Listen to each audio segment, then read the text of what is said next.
What's up, everybody? Welcome to Inside the Game, your one source for everything cool in video games. Now, you can always be a part of the show. All you have to do is go to insidethegame.ca or join us up on Discord, where there you can submit your clip and end off our show. And we've got an awesome episode this week. Everything from heading back to 1941 to a futuristic setting, forming agents in the world with DedSec. Yep, that's right.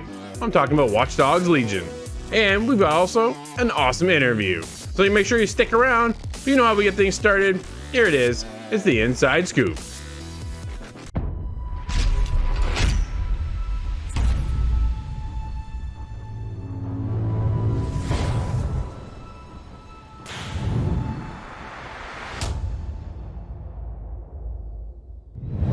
It looks like Assassin's Creed is on the rise. And they're busy not only producing Assassin's Creed Valhalla, but Ubisoft is also bringing the series to Netflix via a live action, an animated series, as well as an anime series.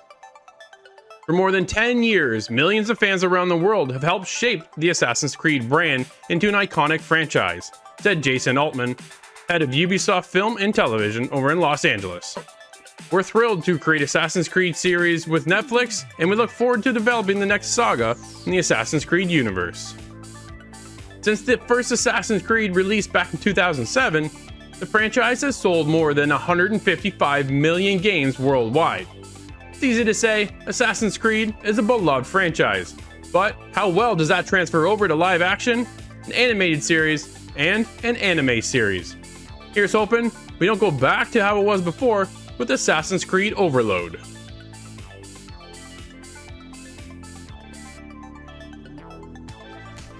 Assassin's Creed Valhalla is a highly anticipated game, and we are just around the corner from its release. We're starting to get some smaller details about how the game is going to work, and that is that the story will be told in smaller saga chunks. Inspired by the actual Viking sagas themselves, you'll pick a mission, go and do it, maybe it's 2 to 4 hours long, and then you return back to your encampment, where you pick the next mission. And although by the end of the game, all these will relate to each other, they're not really tied together in one big congruent story. But any details are exciting right now as we get closer to the November 10th release, where this game will drop on all consoles plus Stadia.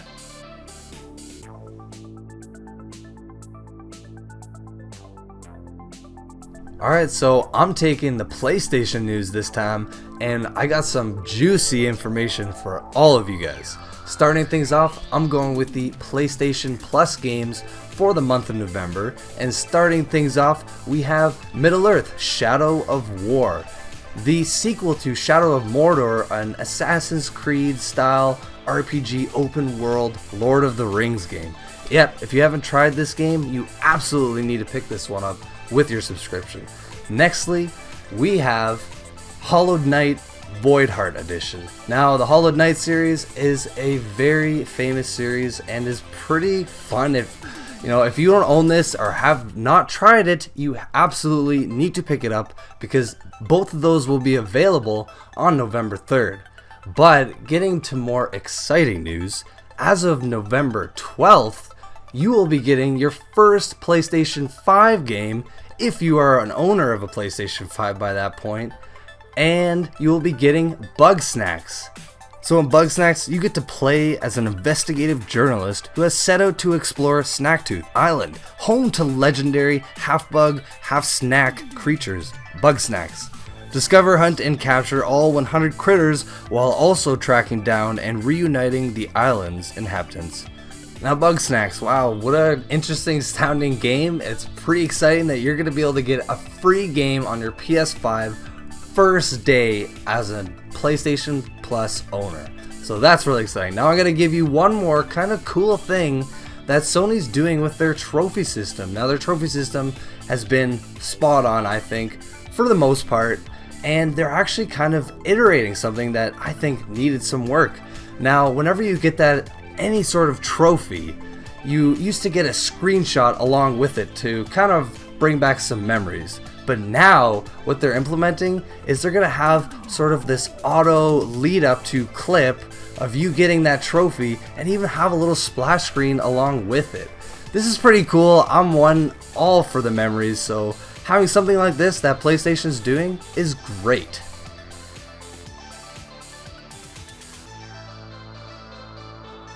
So when the Xbox Series X first was kind of released, when we first got images of the console, it was kind of joked that it resembled a fridge. In its shape itself, it was, kind of this rectangular prism, and it did definitely kind of look like the shape of a refrigerator. So Xbox has kind of leaned heavily into this, and the memes I think that are going to come from it are going to be pretty funny. But what they're actually doing right now is giving away an Xbox Series X fridge. Yeah, that's right. It's a fridge. It's massive. This thing is absolutely gigantic. They sent one to Snoop Dogg for his birthday. And when you get a look at this thing, you're going to be in awe because it looks exactly like an Xbox Series X. The door handle is the disk drive. There's a light up Xbox symbol in the top left corner when you plug it in, and then you open this sucker up and it's this beautiful fridge inside. Mind you, there's no freezer, it's just a fridge, but it's illuminated all green. Like, this thing looks awesome, and you know what? They're giving one away. So you got to head over to Xbox's Twitter, and the details are all over there, how you can kind of get signed up and hopefully get in for the chance to win this thing. But let me tell you, if you do get it, you're going to have a tough time getting into your house. You better have a big front door.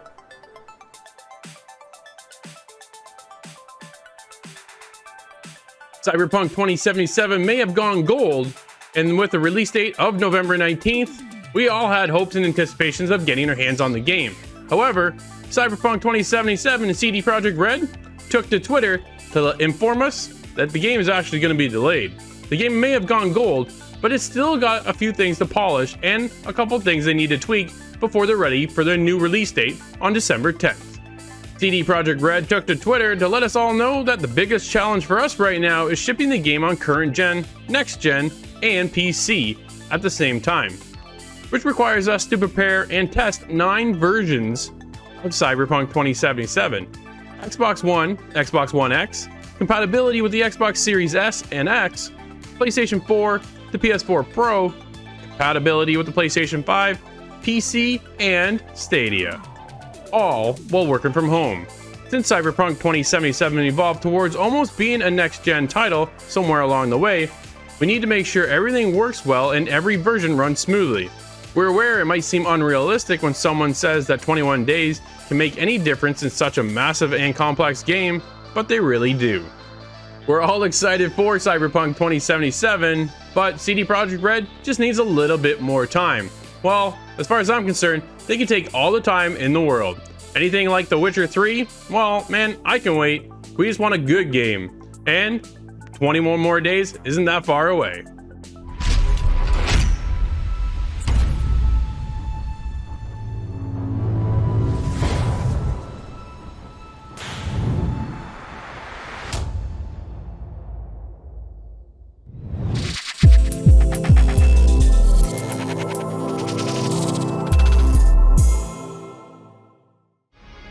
Lately, I found myself in a lot of ships, and this review is no different.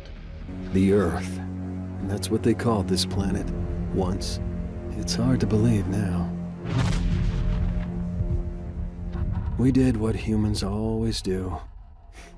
We lost everything. While I found myself underwater in Aqanox Deep Descent, everybody's been forced underground, not usual style like a Fallout game, but actually in the ocean. The world above has been in disarray and it's forced everybody down below, and that's where the whole game takes place. It is very cool to see this world take shape and form when we're not really used to kind of exploring the underwater as we would normally when we're out in kind of a dystopian world out to explore, gather resources, and of course go along with the story. The story is basically our group of bandits has been woken up from a cryostasis and they're not really sure what's going on anymore. Hundreds of years have gone on since they were last frozen, and now they're back and they don't have a clue why. Where are we? Hull integrity at 25%. Breach imminent. Station Medical should be here to check us over. There's a protocol for these things. They've been told they were rescued, but of course, nothing ever goes according to plan or how the story is actually told when it first starts.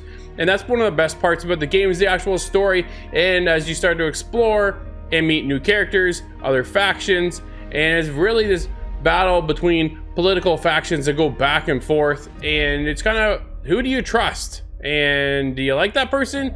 And can you trust them to keep moving forward? But it's honestly a little linear in the fact that you're not really picking factions. You're just there as the story unfolds, and then you find out what happens with each faction. And sometimes you're going against factions, and sometimes you're aligning yourself with others, but you don't really have the choice. It's just there to push the story forward. What kind of people are you? Excuse me? I said, what kind of people are you? I was pleasantly surprised to see that the cutscenes were actually voiceovered, and they were done really well. I enjoyed the story so much, as well as the voice acting itself, but when it came to the actual enemies out in the environments, they were kind of annoying to listen to. Just battering and it didn't match the rest of the game. I understand that they're going against you and sometimes they appear as the bad guys, but their phrases were just lame.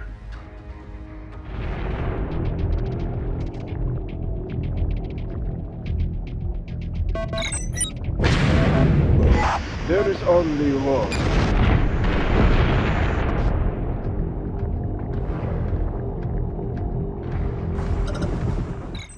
Aqanox Deep Descent is a beautiful underwater vision. The scale and verticality of the game was rather surprising as well when you were able to pan around and explore the environments as you're gathering resources and unfolding the story to see how large the world appears to be when you're underwater. I didn't feel like I was just 4 feet deep. I felt like I was hundreds of feet deep, and that made a huge difference when exploring the world, going into caves in other locations and being transported into other parts of the ocean. I thought was really cool. A nice aspect of an old game that's been done years ago and brought back, but in a whole new light.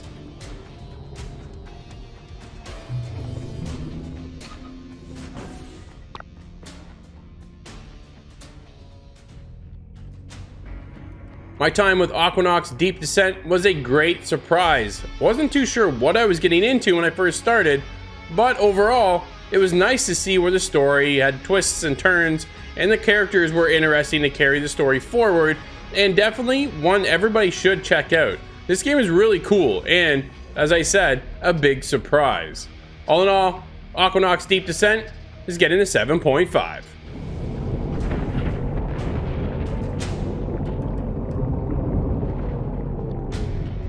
Initiating gate jump. This is the world of Aqua. Aqanox Deep Descent was a nice surprise that I wasn't expecting. A solid story with well voice acted cutscenes had a great twists and turns that kept the game moving forward. A few nice ship upgrades wasn't too bad either. Scanner's clear. I think that was the last of them. Wait, no. What's happening? What are they doing to me? We have to stop Manta. Aqua needs you.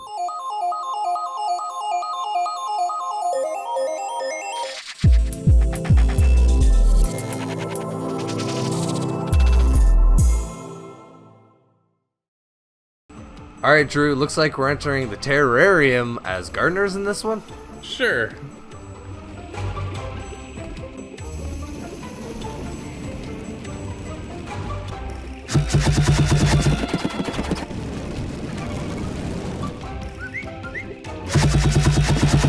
Alright, Drew, so we got our hands on this kind of puzzler gauntlet style game, I guess you could say, where you're set out as the gardener with your Mugus and you're traversing through these levels in all sorts of different patterns and ways.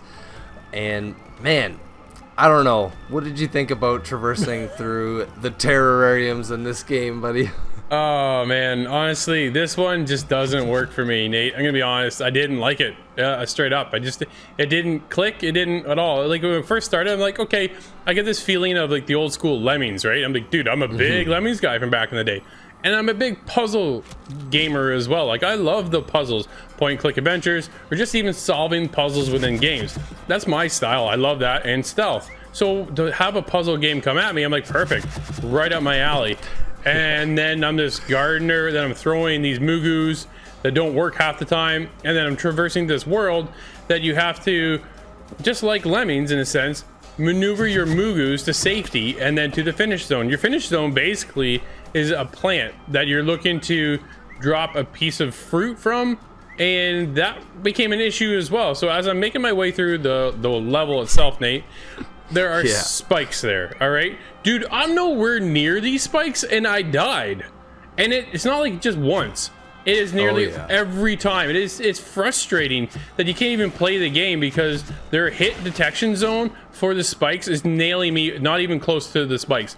I can see when you're traversing, sometimes you gotta really kind of align yourself where you need to go, and you gotta guide these mugus with you. But the mugus are just dumb and don't have any sense of direction, so they come at you from everywhere. I'm up on one platform and I'm throwing my mugu into this man-eating plant-like creature thing, and it's supposed to drop a piece of fruit, right? Well, my mugus just fall off the ledge, so I can't finish the level, and I'm just, dude, everything about this game just got me frustrated. Yeah, and then at that point, once you lose any progress in the map, you actually have to restart the whole thing from the beginning. So yeah, I don't know, man. Like you said, there's a lot of just kind of issues with the game fundamentally, you know, but when you're walking around, you know, you can't just get close to the wall. There's just these kind of random invisible barriers, or your mugus, like you were saying, man, they got a mind of their own. There's a lot of times where you kind of got to get really close to the ledge or really close to spikes. And then, you know, you can't really control them. You can summon them towards you and then put them to sleep so that they stop. But I mean, they kind of just swarm around you, so they'll just go right in front of you and fall off the ledge, just like you said. So, I don't know, man. This game's just, to me, it just didn't strike home either. No, not at all, Nate. It felt clunky at times. Didn't feel responsive. I felt like I was dying for no reason at all. It's just hard to progress through the game when you don't understand what's going on and why you're dying in the first place. And the story is just convoluted. Everything about this just didn't work, man. The story just can't do it. Couldn't do it at all. Yeah, man. And so kind of getting into the story, it came off really confusing. There's a video right off the beginning, and you, the gardener, are on the phone with your friend or some lady, and she's kind of bragging about how she always gets first and you always get second in these Terrorarium competitions. So I think that you're out there kind of trying to prove yourself, and then you complete these gauntlets.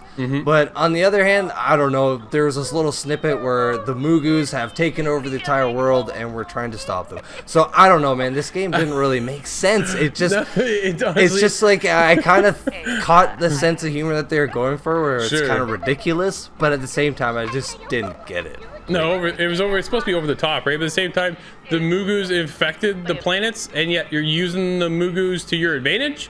So you're violating the competition rules or something like that. Like it was all over the place, all over the place.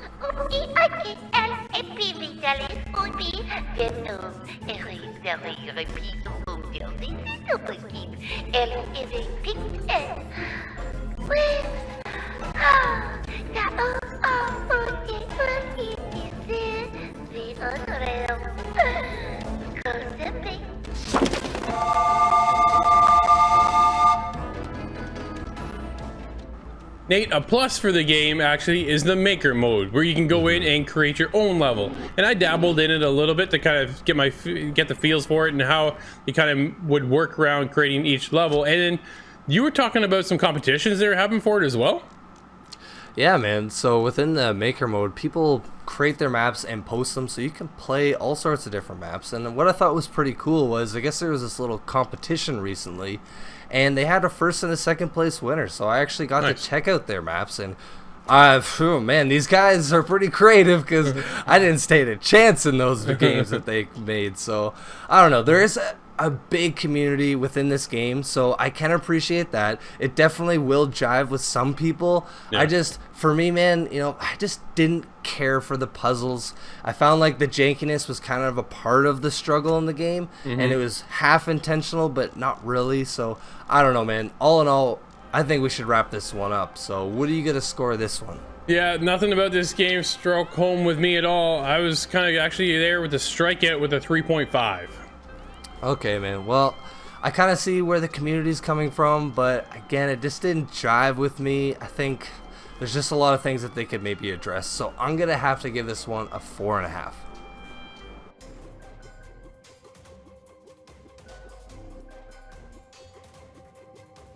A game strongly driven by its community, but really lacking in just about everything else.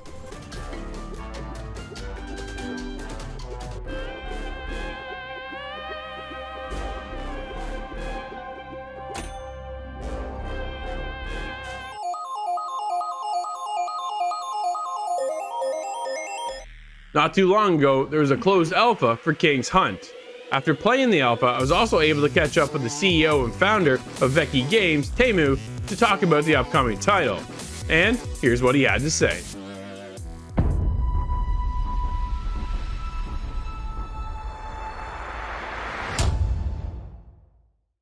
Hey everybody, I have a special guest today. I have Teemu from Vaki Games. We're talking about their upcoming title, Kingshunt.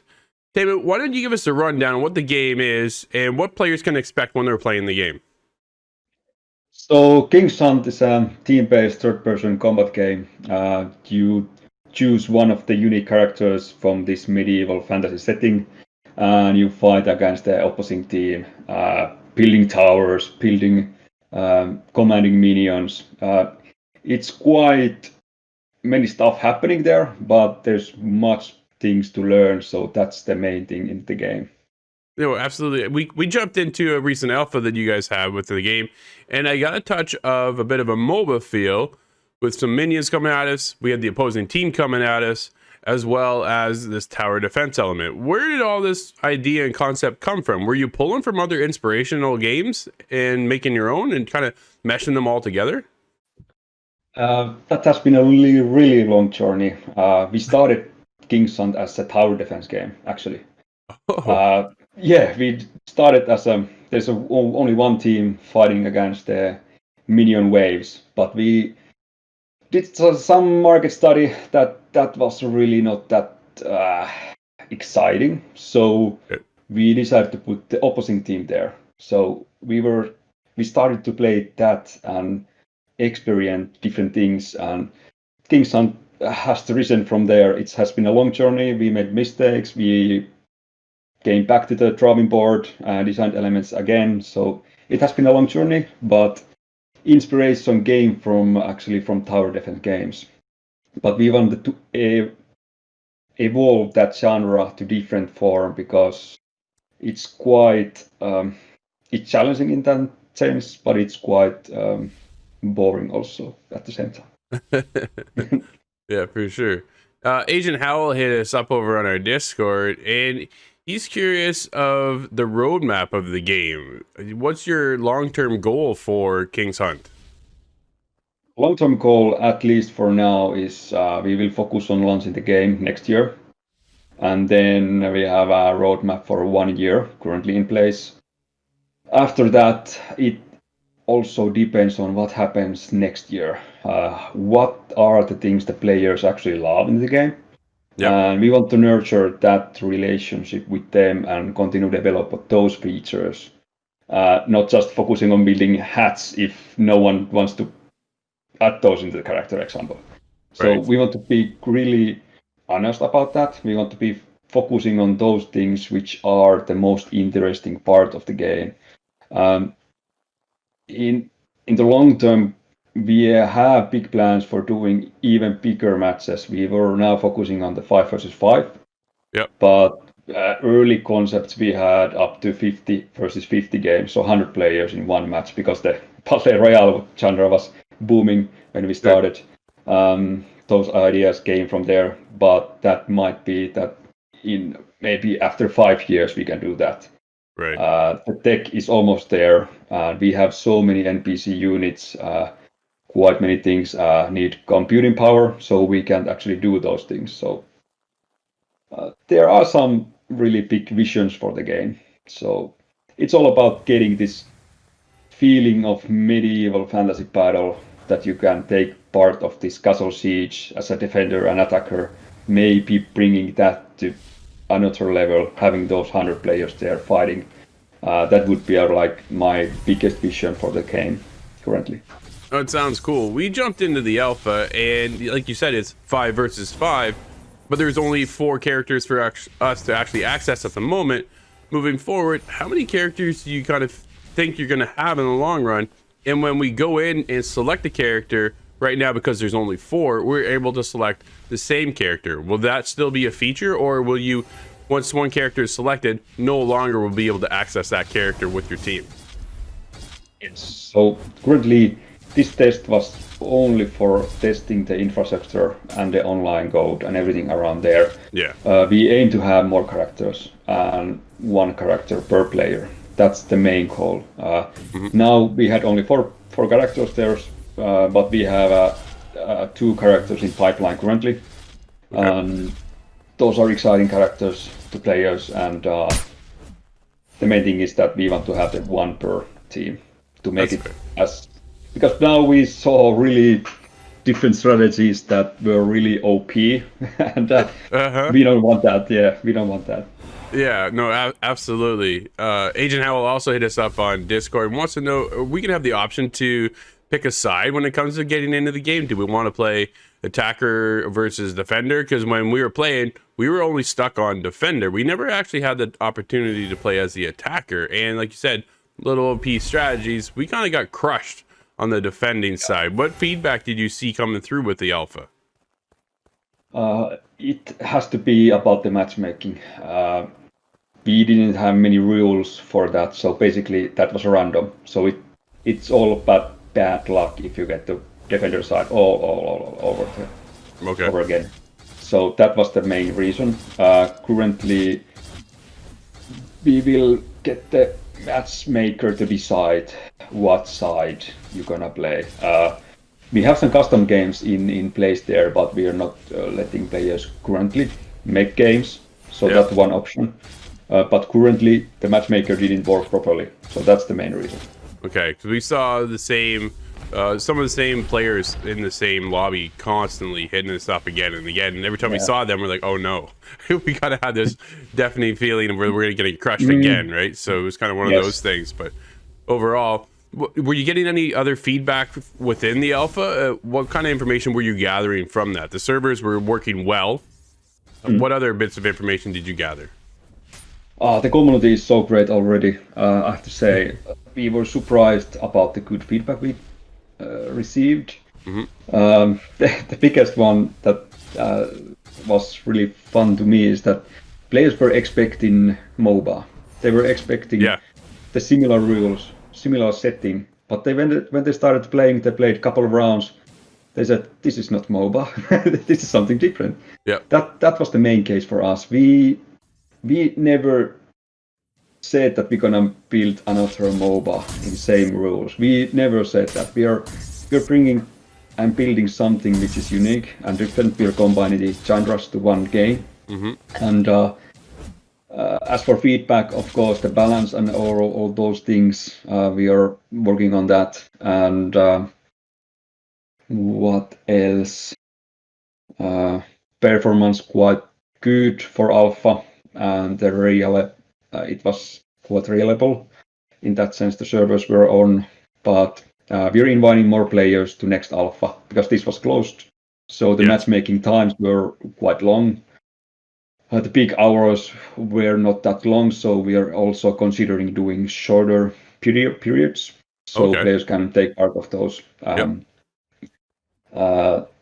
We wanted to go a bit slow with this test, but the next one will be bigger and open. Is there a time frame we're looking at for this? I don't want to be giving us dates yet, but we are aiming to do something in this year.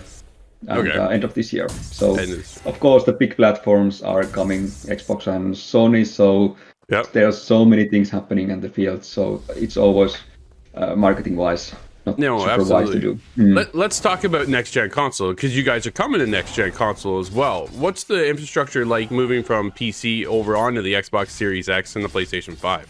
Is that a complicated process, or is that just kind of? It's not. I don't want to call it a copy and paste because obviously that's not the case, right? But how complicated is that? And are you looking forward to getting on the console as well? The timeline for console is not directly in the next steps, at least for now. We're focusing on the PC first. Game is playable with controller as now. We're focusing on building the game from both, and we're using Unreal Engine 4. Right. So that's basically production ready for both consoles. So it makes it even easier. But we are in talks with them. So let's see how it goes. And that's gonna be later next year. Right. So we don't want to stretch ourselves. We are only 10 people in Vaki Games, and Wow.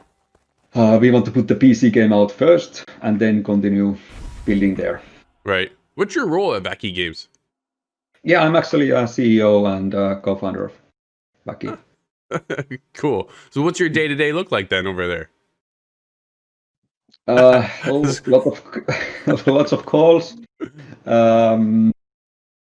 organizing things inside, trying to keep the guys working on the game and also keep the scope down, because of course anyone has great ideas. Yeah. And community has great ideas, but we can't take it all. So it's all about balancing those and making sure that Vaki is a great place to work, mainly. That's perfect. That sounds great. Now, when it comes to Kingshunt and its actual final release, are we looking at a free-to-play structure or pay-to-entry?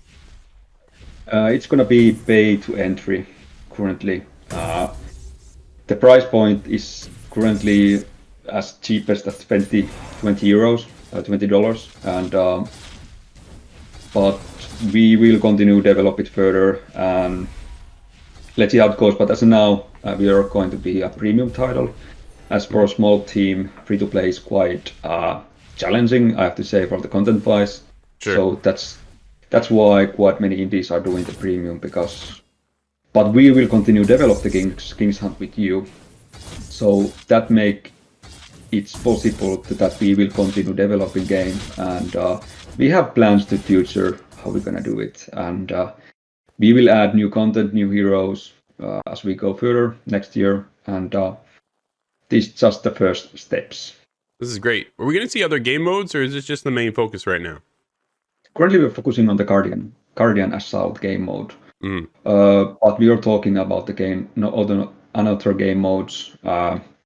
Make it maybe a casual game mode for the players to have fun and play quite quickly. That's the main plan for the next game mode, to have fast-paced action and ready to go as soon as possible. But now we're focusing on the Guardian Assault. Nice. Are we going to get a backstory and any lore within the world itself and the characters? Yes, you will have some lore behind the world of Kingshunt. The main setting was when we started that we're in the realm of Kingshunt, where humans are all the good guys are pushed back quite a long time. There's an eternal war going on, and these dark forces are trying to destroy all the guardian monsters and titans, which are the humans' last defense also. So that's the main concept. And every character comes from that world or different realms. That's something we are also... some of the characters are from different realms, but we haven't shared anything yet, so that's a surprise. That's exciting to learn more, for sure. Hey, before I let you go, is there anything else you want the team and everybody else out there for the community to know? Sign up for the next alpha. That's gonna be bigger, more players in, and we will also fix all the small things that make it Kingshunt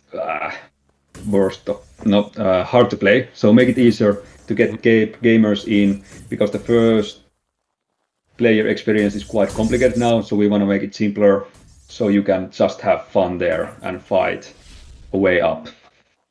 Excellent. Where do they go to sign up? Kingshunt.com. There, you hear it there. Everybody head over to kingshunt.com and let's head back to the show.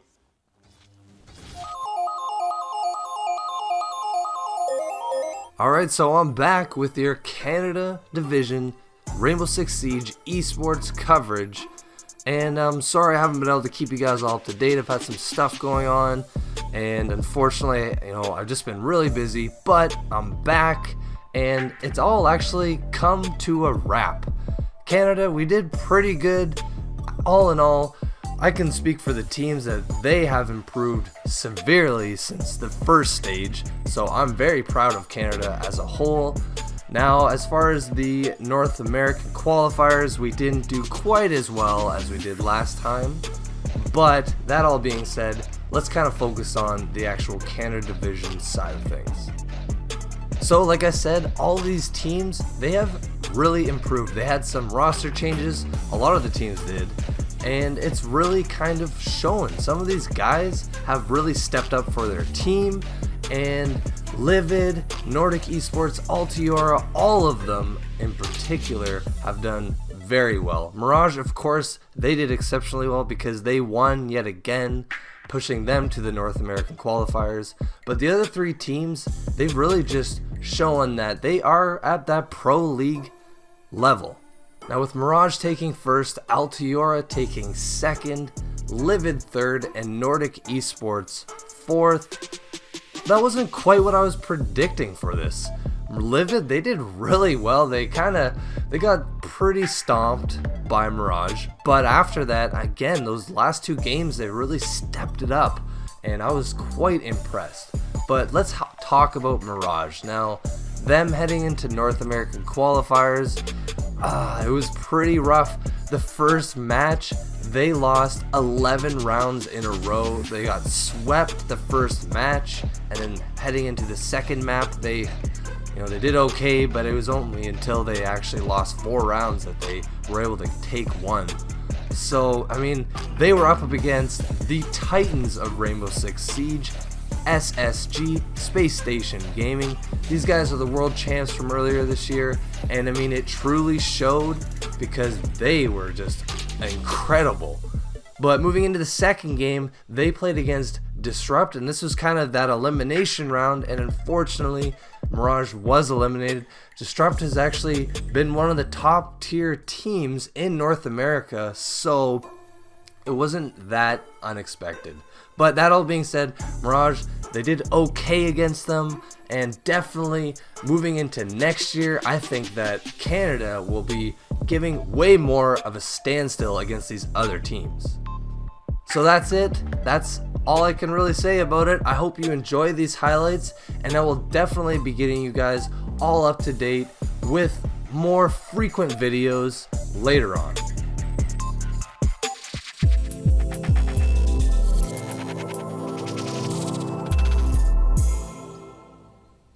All right, Scott, you're back, but we're off to war, my friend.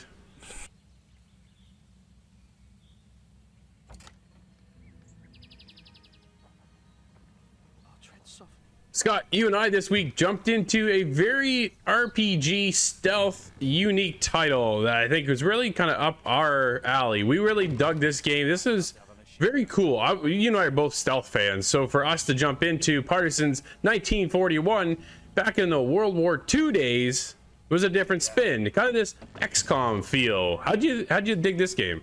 Oh, this was a really cool combination of a good story. The Partisans were a real group, and although this is fictitious, it encompasses a really interesting little slice of time. But it's shown a little bit differently. The different camera angle from above is more of a tactical RPG thing. You're building up your characters, you're using them very strategically against opposing other classes, and it really has that depth of combat that can keep a player around. No, absolutely. Fighting out the Nazis in the post kind of Germany World War II setting is tough, man. This game was hard. I didn't find it very easy to get through the game. I put it on normal, and set off, and away we go. And the characters themselves, I thought, were really well done. They were really well voice acted, and they felt believable. And then as you build out your characters and you specify out, you kind of build out your loadout, your skill set, and then after all said and done, then you go back to your own camp and you kind of build your own camp too, which I thought was a really nice touch. And it allows you to get resources, manage other tools, kind of build your partisan party per se, and then set out to fight some more Germans. It's definitely a cool, unique period, and a game that I really dug a lot. Yeah, and that difficulty keeps the challenge there. So it might actually be a matter of using stealth to get through an area. Sometimes you come up against enemy groups that are just way better equipped than you, and that's the thing that you managed as well in the long game, is what equipment each character is taking and how to spec their build around a specific weapon per se. It's really got those long game tactical RPG hooks in it. No, absolutely. And as you go out and you're fighting off everybody, you're also gathering the resources, and those resources are used back at base to allow you to unlock other, buildings and things that you're going to need to build up your party to set out and kind of conquer the world and get back to Germany getting all cleaned up. And it's just, I thought it was really cool. The tactile had two aspects to it. You can go in and just kind of go, or you can actually, with the tap of the space bar, strategically time which way you wanted to use your characters, and have one kind of take flank left, and then another one go over here with Zoran flank right, and then if you hit the space bar again, then they kind of perform the action. So it has that turn-based style of gameplay if you're into that as well. So it's not just kind of on the fly and away you go. If you wanted to have that time to slow down, then that's there for you as well. I kind of found that to be really helpful at times. It definitely is, and it's an interesting way to play out the combat. You can definitely see when the enemy uses that kind of a tactic against you, because a lot happens in one turn and suddenly your party is a little bit shorter than it used to be. But it kind of reminds me of what the old Ghost Recon games had, where you queue up a bunch of actions and let it play out. That's really satisfying.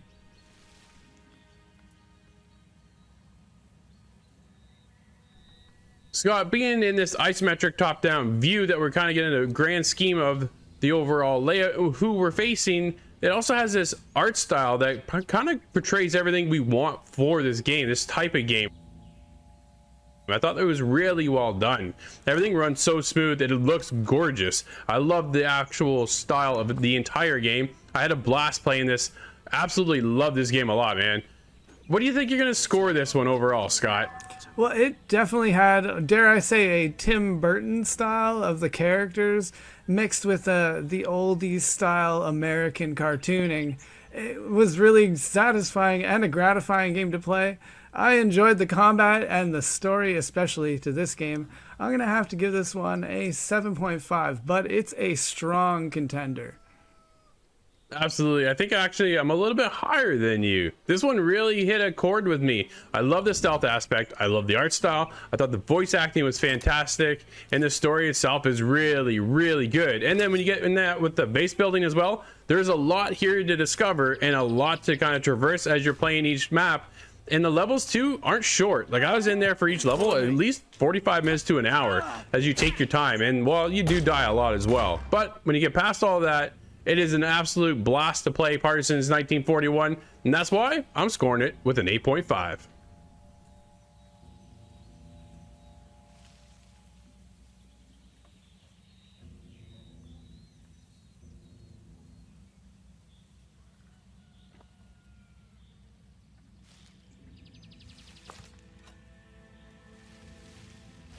Don't let me down. How many more of you are there?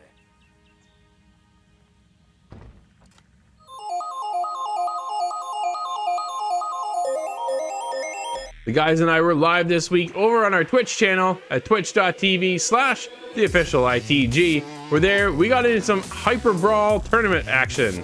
There was nothing but fists flying and goals scored. There was a lot of action going on, and it was a ton of fun. Check it out.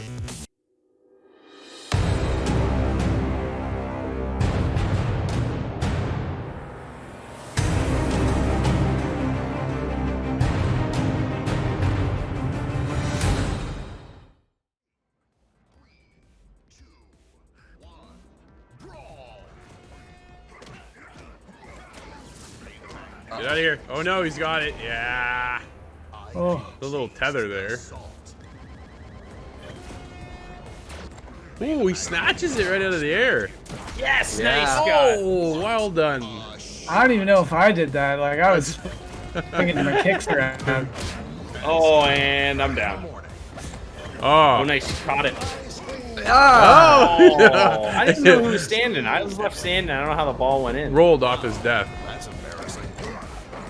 Oh, I didn't realize I got that. Oh no. Oh no. Oh crap, Nate, I killed you. Whoa, I almost died. Nice snag. Oh. Oh no, get it. Oh, I got knocked I out. got it back. Oh no, I keep getting knocked out. Good comeback. 43 seconds left. Oh no, don't let him get it. We're fighting. Oh no. Oh, that's in. Oh! Oh, I messed up the shot so bad. It's alright, it's alright. Get him. Oh, I So got you- Oh, I missed it so bad. Nice. No. Nice! Ooh. Oh, sure. Oh no!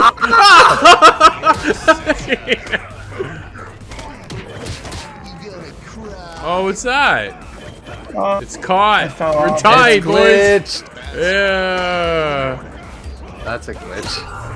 Has to be. Oh, I gotta take Aw, man. Sudden death. Sudden Okay. death is intense. There we go. Here we go. You're on the forward, Drew. Okay, got it. Oh, I almost went off the edge. Oh no, I'm down. I am down. Nate, it's all you. Oh, I'm back. Whoa. Oh, you lost. Oh. Oh. No. No, you knocked me out. Yeah! Yo, did you throw it at me and knock me out? Yeah. Hit your That was full health. Oh man. Good job. Just clocked me. That was good. Yo, the magnetic hand thing is pretty slick. How do you use that? Or is that I just didn't your like guys' it. ability? Instead of the hammer. I didn't Gotcha. like it. It's all about the hammer, baby. Yeah. Hammer is pretty vicious though. Oh man.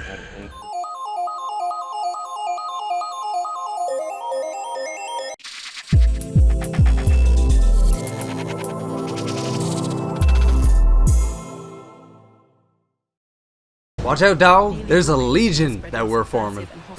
Over the last few weeks across London are not the work of several people as was originally believed, but the work of an individual.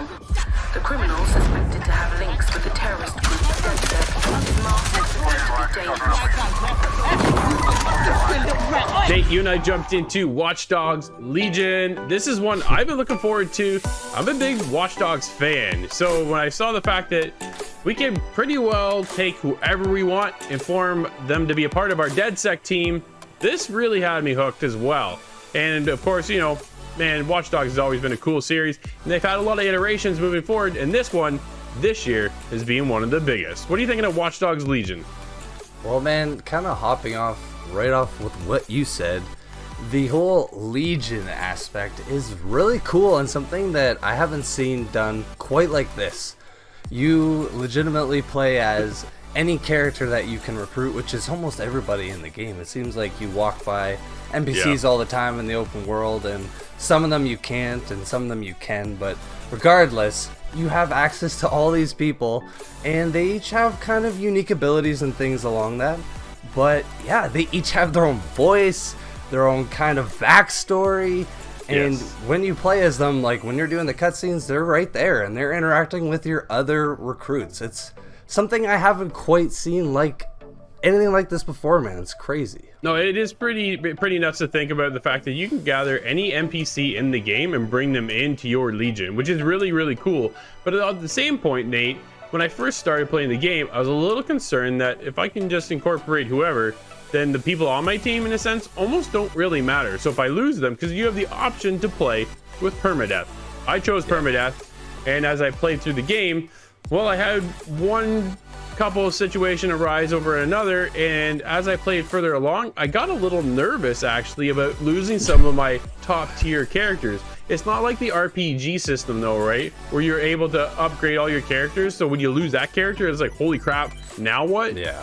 Where here, you pick whoever, you bring them in your team, you do the tasks to bring them in, and then from there you build out your team. And part of me was like, well, if I can just do that with whoever, then the people on my team really don't matter that much. And for the most part, to be honest, I only use a couple people on my team, but I've really kind of grown fond of those people.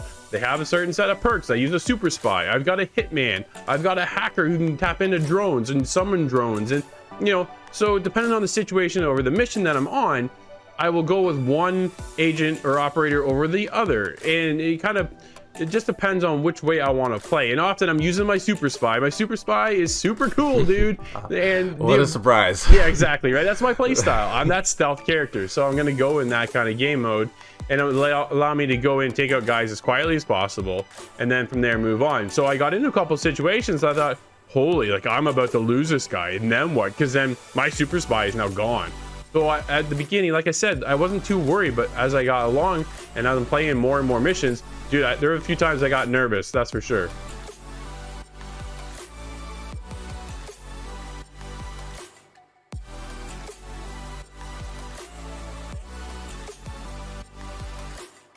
Okay, I want to touch on, I think, but for me, probably his biggest highlight of the game is actually the story of DedSec and the fight that they have in front of them with London. The way the game opened up, I felt very James Bond-esque to me, the way the whole story kind of introduces itself, and then London kind of goes to hell, and then from there you're building up DedSec to fight against Albion and a couple other factions you run into with Kelly, and oh man, like the Sky Larson stuff was incredible. So you get into these other twists and turns within the story, and it feels like a big conspiracy theorist kind of roadmap that you run into as you kind of progress down the line of everything, and it had me hooked.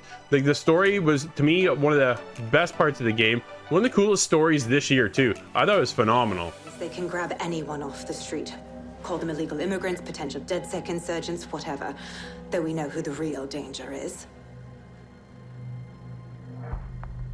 So Clan Kelly gets hold of these people, these immigrants, deportees, victims, really, and they're taking them somewhere.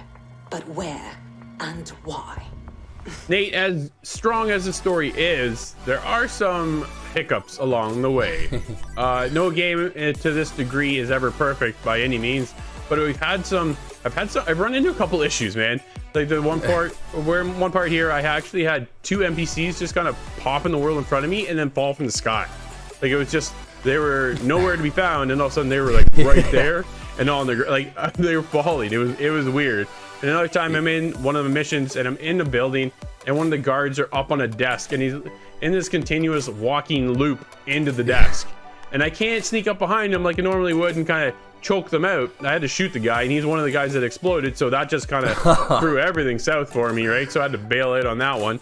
But yeah, it's just, nothing's perfect, but to the game, like, I don't want to give them slack either, right? At the same time, but there's something this vast, this big, this open, where the fact that you can almost take on anybody you want, like there's just so many aspects to the game that never been done before. I thought it was really cool, but again, no game is ever perfect either, and it definitely has its hiccups. Yeah, you know, I had a couple of those typical Ubisoft NPC kind of errors where they're in that loop. Like I had one behind cover. It was really tough. I had to shoot him in the head, but it was like zoom, zoom, zoom, zoom. Yeah. And then other things where like their line of sight is questionable. It's usually in your favor where it's like I should probably be seen right now, but they just kind of drive by or whatever. Yeah. And you know, let's actually kind of talk about the kind of the wanted system, and I guess London itself, navigating through London with the wanted system, man, it was not easy. The whole left-handed side thing was completely throwing me for a loop. Well, it's all left-hand side in all one-way streets in London. Yeah. And then the roundabouts, right? So like, we're definitely not used to that stuff. So to get into the wanted symbol, it kind of reminded me obviously of the GTA wanted level of how that works, and then you can escape. But again, so I had characters that could cloak themselves.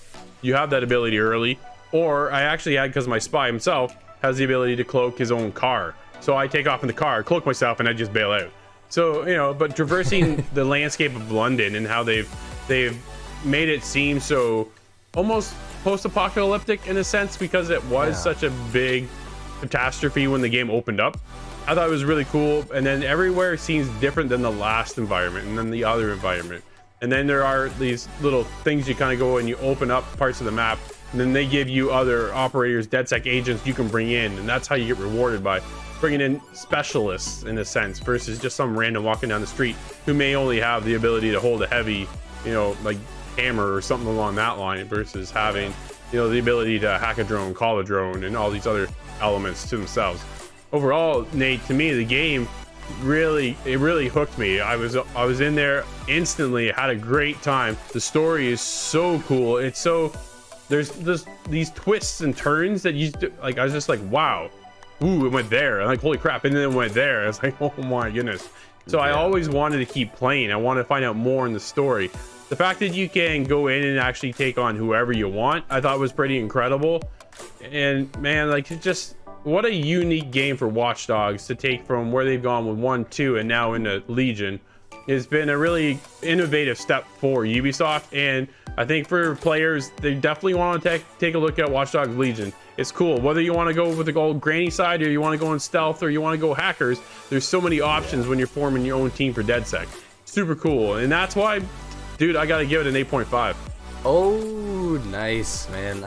I'm pretty close to you. I didn't quite, you know, it's not quite there with me. Yeah. I'm gonna have to give it an 8. But man, I just really appreciate what London looks like, and just traversing around this really kind of crazy post-apocalyptic world. Nice.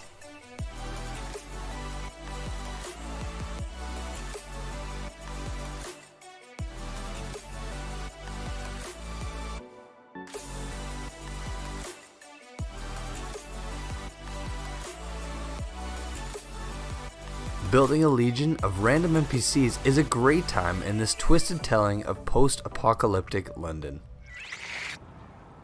No, she's in the kitchen.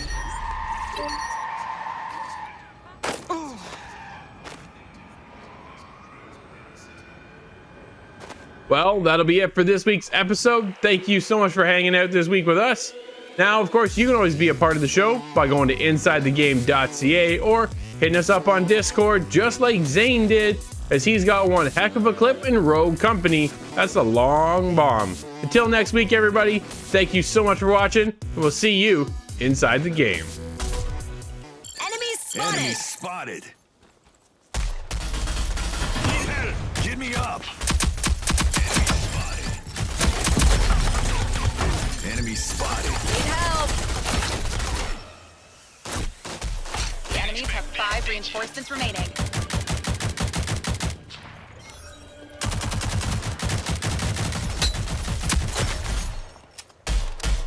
We only have 5 reinforcements remaining. Not yet.